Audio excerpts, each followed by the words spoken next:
Qual a diferença entre mentor, anjo da guarda, guia espiritual? Como podemos nos conectar a estes amigos espirituais e usufruir dos benefícios dessa sintonia?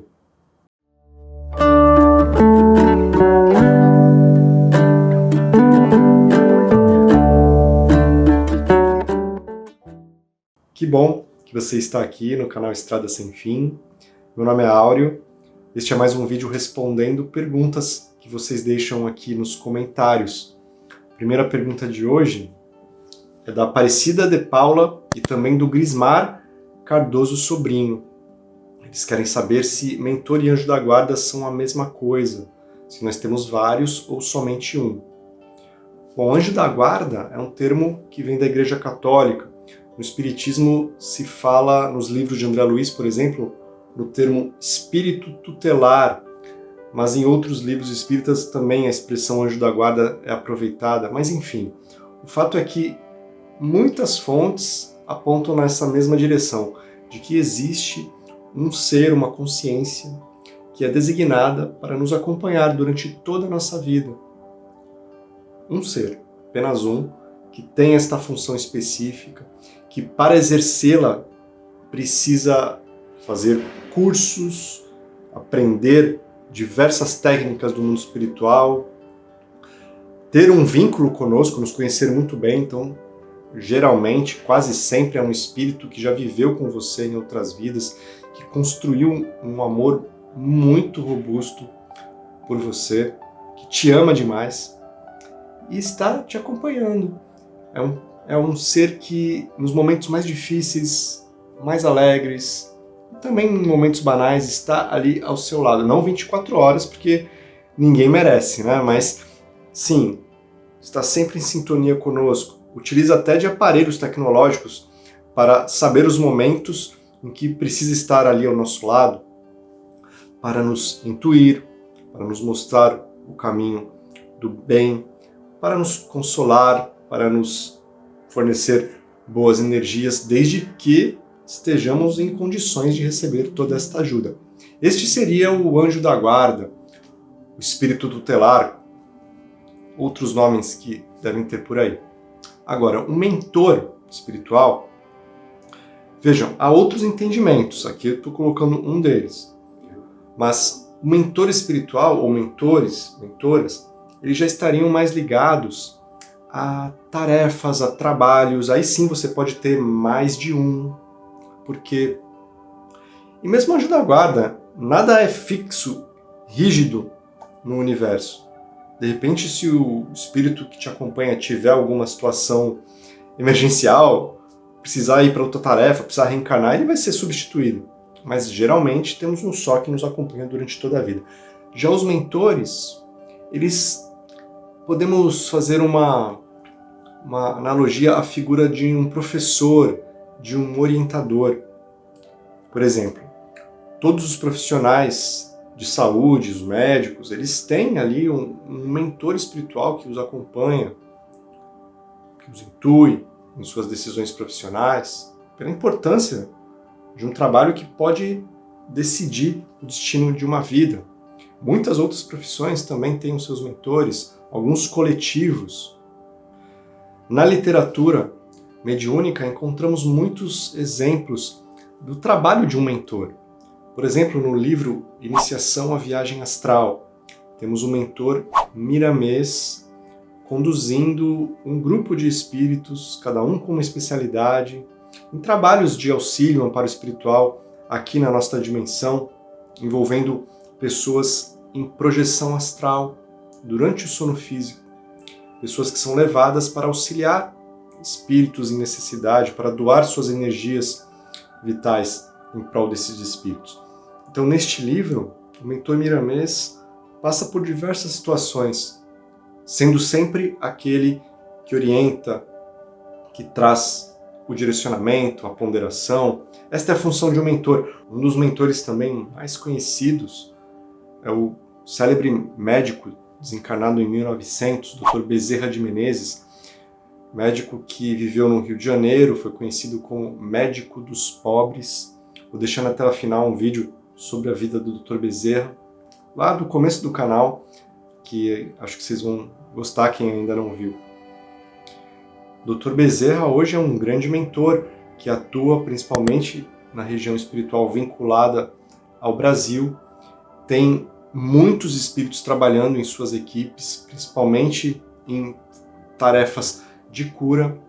E Bezerra de Menezes, ele orienta muitas falanges espirituais e tem muitas atividades no mundo espiritual, beneficiando muitas pessoas.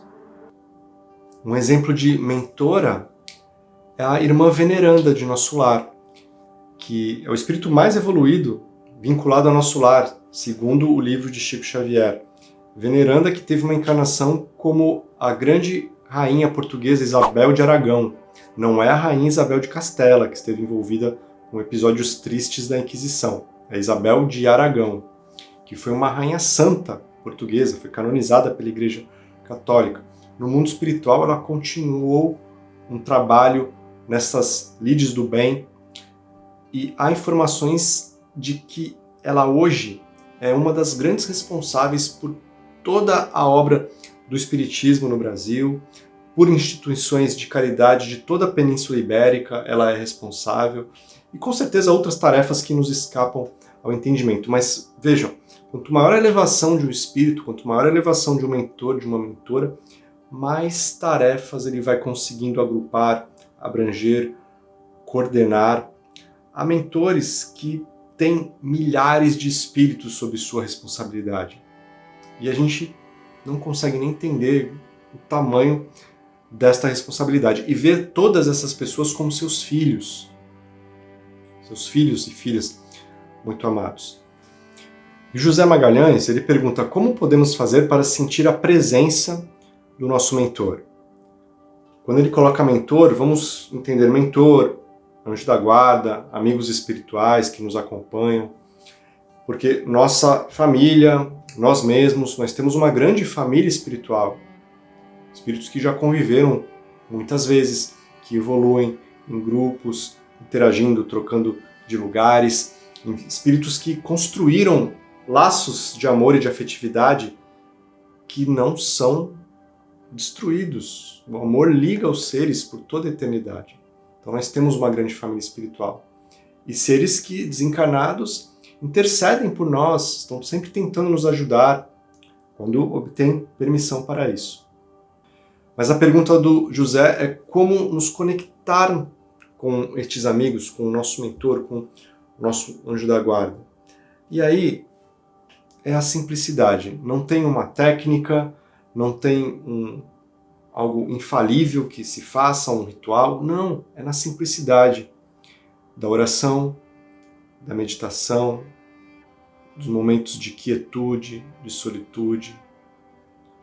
Quando você cultiva isso em sua rotina, trazendo a quietude mental, o aumento da vibração, é nesses momentos que eles se aproximam, é nesses momentos que eles nos intuem. Também durante o sono físico, se conseguimos ter um dia equilibrado dentro das nossas limitações, se antes de dormir fazemos uma prece, temos um momento de leitura que nos conecta com a espiritualidade, e ao dormir nos desprendemos do corpo em melhores condições, mais lúcidas, eles também têm uma grande oportunidade de nos levar para aprender, para descansar, para sermos tratados, para nos abastecer de informações que traremos para a vigília. E essas informações que eles nos transmitem fora do corpo, também trazemos para a vigília, na forma de sentimentos, de pressentimentos, de intuições, que nos mostram caminhos. E às vezes nós nem temos ideia de qual foi a origem destes direcionamentos. Nossos amigos espirituais, que não perdem oportunidades para nos auxiliar. E às vezes nós estamos tendo diálogos internos, achamos que é conosco mesmo, mas estamos conversando com nossos amigos espirituais, com o nosso anjo da guarda, com o nosso mentor. Isso aconteceu, por exemplo, com o genial médico, psicoterapeuta suíço psiquiatra Carl Gustav Jung. Tenho estudado algumas coisas sobre a vida dele e num determinado momento, numa fase da vida dele, ele interagia com uma inteligência que ele denominou de Philemon. Mas ele achava que Philemon era um produto do seu inconsciente. Mas era algo muito objetivo. Às vezes ele chegava a ver algumas coisas, a ouvir. Aliás, Jung era um grande médium. Mas ele não entendia muito bem esses fenômenos. Mas o fato é que ele recebia de Philemon intuições, instruções concretas. Às vezes ele estava se debatendo em alguns de seus estudos, não sabia muito bem por onde ir, e Philemon lhe dava uma solução, um apontamento, uma reflexão, lhe ajudava nos momentos difíceis, a ponto dele, às vezes, sair para caminhar só para conversar mentalmente com Philemon. Ele achava que estava conversando com ele mesmo. Alguns anos depois, um hindu muito culto foi visitar Jung e, conversando sobre isso, o hindu respondeu uma pergunta de Jung. Jung perguntou se era um espírito, usou esse termo. E, para espanto de Jung, o hindu confirmou sim e deu a identidade de Philemon, que na verdade se tratava do grande Shankara. Shankara, que foi um grande teólogo e filósofo hindu do século VIII, que resgatou muito da sabedoria védica e foi muito influente, ainda é muito influente no hinduísmo. E naquele momento, Shankara estava atuando com Jung, lhe ajudando, como um mentor espiritual. Mas Jung não tinha meios ainda de entender conscientemente o que estava acontecendo, e achava que era tudo produto do seu próprio ser, do seu próprio inconsciente.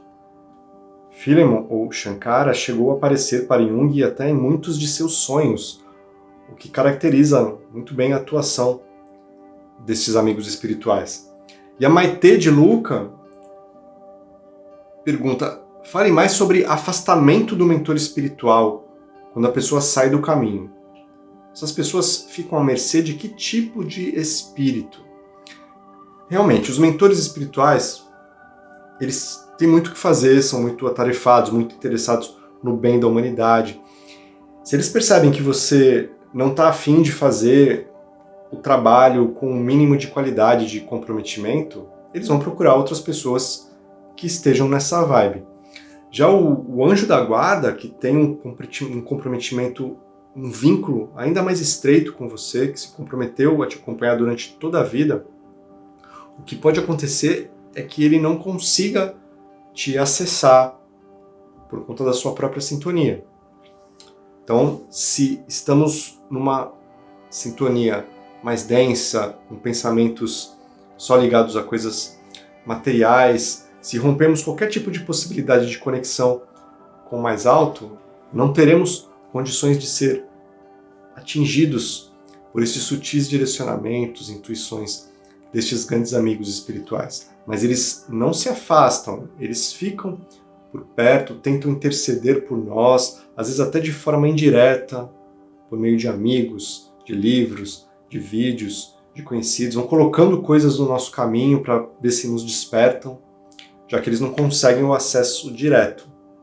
Mas eles não desistem de nós, justamente porque nos amam, então não desistem.